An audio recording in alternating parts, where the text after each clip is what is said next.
That's my sci-fi music.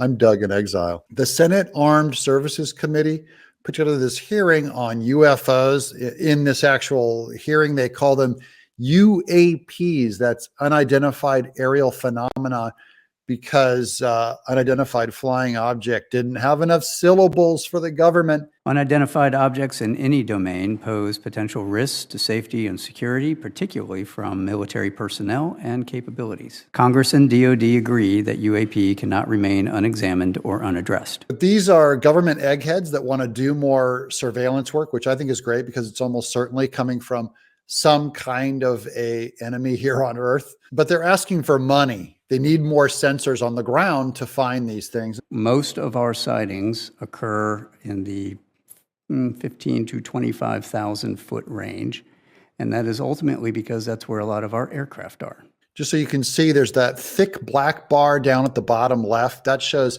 how many are found. That's, halfway down a pyramid in the graphic.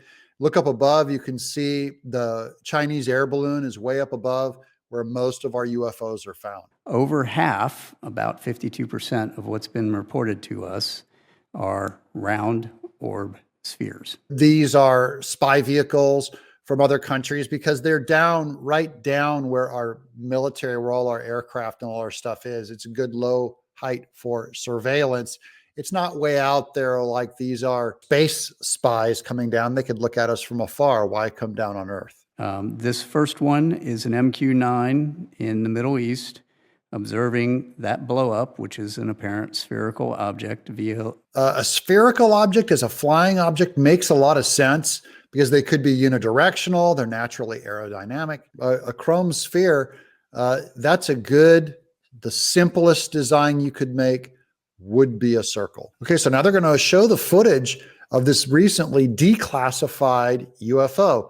They said it was shot a couple of years ago. You'll see it come through the top of the screen. There it goes. And then the camera will slew to follow it. You'll see it pop in and out of the field of view there. This is essentially all of the data we have associated with this event from some years ago. This one is from CBS, so they zoomed in on it and put a highlight on it so it's easier to track. But it's just a big sphere. Zipping along, casts a shadow, has a highlight, looks like it's made of solid material, some kind of material. So it's not interdimensional, but it has no visible propulsion. It could be anti-gravity. It has no exhaust coming out of it. Looking at another MQ-9, and what's highlighted there in that red circle is an object that flies through the screen.